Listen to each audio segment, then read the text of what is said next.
The final qualifying stage for the 2024 CrossFit Games, the semifinals, are almost here. Beginning May 16th and running through June 2nd, the individual semifinals will take place in 7 in-person locations around the world. In this segment, we will focus on some of the women to watch during this stage of the season as the competitive field gets fierce after the Open and the quarterfinals. This episode is brought to you by Wild Health, the official precision medicine partner of the CrossFit Games. Visit wildhealth.com to learn more and discover what proactive, preventative healthcare can do for you. Being joined now by CrossFit Games sideline reporter and affiliate owner Lauren Smith and CrossFit Games analyst Tommy Marquez. Thank you both for being here.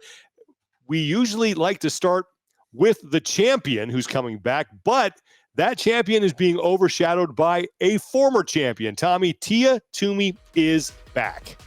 Yes, and in a big way, that adds a ton of intrigue to the women's division this year, because it's been since 2016 where we're coming into a season and Tia has not been the champion. That is because she is the most decorated individual athlete in our sport, having won 6 consecutive individual titles on the women's side. 2024 will be her comeback year after stepping aside to have a child last season. And so far, there's a little bit of a sample size for us in the quarterfinals and Open, but that's kind of been hampered by a very public wrist injury that she's had to kind of nurse and make sure that she could take care of along the way in order to get back to full strength. That, coupled with the fact that we saw an in-person competition debut back at the Rogue Invitational, where she came in second to Laura Horvath, and all of that just kind of adds to the storyline of whether or not we're going to see Tia at her best, the same 6-time champion that we've seen over the past decade pretty much. And I think that's something exciting for the sport. Anytime you have an all-time great stepping aside for other pursuits and then making that return to the competition, it's appointment television, and it's something that some of the newer fans in the sport have yet to ever see. They've only ever known Tia at the top, save for last year, and I, for one, am excited to see this battle play out over the rest of the season. Laura Horvath is the defending champion, and as Tommy just mentioned, beat Tia the last time the two of them met in an in-person competition.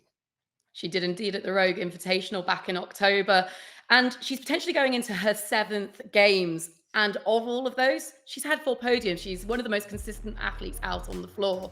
What's exciting about this year is she seems to have just found a little bit more of a flow in her personal life. She's got a really good team around her. You've got Gabriella Magala, who she's training with, who's the girlfriend to her brother, Christoph Horvath.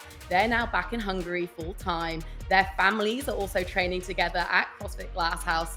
And of course, with Elliot and Jamie Simmons on a team with Christoph Horvath, we've got Mia Hesketh, Elliot and Jamie also spending time training over there. So she's got this great group of people around her.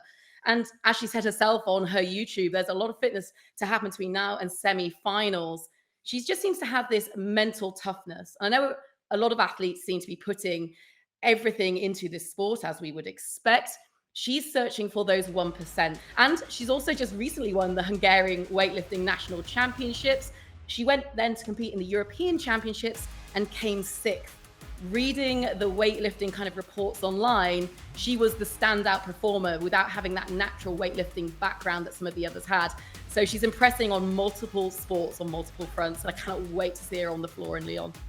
Laura Horvath and Tia Toomey are currently considered the top of the women's division. Emma Lawson, though, might be the heir apparent to that title. Yeah, considering what she's already accomplished, and she is only 19. You know, we mentioned, if you go check out our men's preview as well, she's the first teenage games champion to come back and actually podium in the individual competition. That's certainly a feat and could be the first ever dual champion winning in both individuals and males. But if you look at what happened last season, similar to Laura Horvath, the absence of Tia Toomey provided an opportunity for new athletes to rise to the occasion on the podium side, and Emma Lawson was that. And it wasn't just the fact that she finished second behind Laura, it was how she did it. 9 consecutive top 10 finishes to close out the competition and really actually provide a little bit of a push to Laura in those closing days. The one thing you could have looked back on and said, all right, hey, maybe these are some things she could shore up on, was her performances in the quarterfinals last year. How does she respond? This season, wins the quarterfinals worldwide and is actually second with some funky math, in North America East, coming into that semifinal second this year. You look at the runway that's ahead of Emma Lawson and all of the things that she's already proficient at: weightlifting, gymnastics. She's good at monostructural work. She's continuing to develop the mixture of all of those with her strength, with her PSC crew. And I just think that she is an athlete that sooner or later, we're going to talk about her as a CrossFit Games champion. And what better litmus test does she have in 2024 than to go against the woman who beat her at the Games in 2023 and the most decorated CrossFit Games athlete of all time in Tia Toomey? She should be excited for this opportunity, and I know she's going to rise to the occasion yet again. We mentioned Tia Toomey's comeback earlier. There is another notable comeback taking place this season, and Lauren, that is Haley Adams. A lot of people very excited to see what she's going to do when she finally steps onto the competition floor. How wonderful. Haley Adams back on the competition floor and actually enjoying it again. And she said as much on the stuff she's been putting out into the CrossFit ecosystem. So she's had a year off and she's come back and she's gone into a environment that doesn't mimic the training camp that she was used to with CrossFit Mayhem. She's got Josh and Haley Murillo looking after her from a coaching perspective, but you get the sense that they're actually all just good friends training together and there's no expectation. But history tells us she's going to come to the party. She's not coming not to do well. She's a 4x Games Indy athlete. Her best finish of 4th in 2020. She's done the teen thing, best finish first in 2018. And she's historically done really well in semifinals, first in 2022 at the Syndicate Crown, second in 2021 at Mid-Atlantic.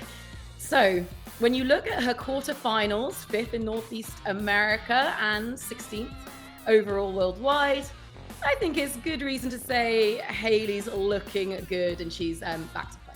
Well, tickets to the semifinals are on sale now at games.crossfit.com. Now, whether you want to cheer on your favorite athletes, represent your affiliate, or take advantage of the on-site attractions at each event, do not miss this opportunity to come together in person with the CrossFit community in one of the most exciting stages of the competition season.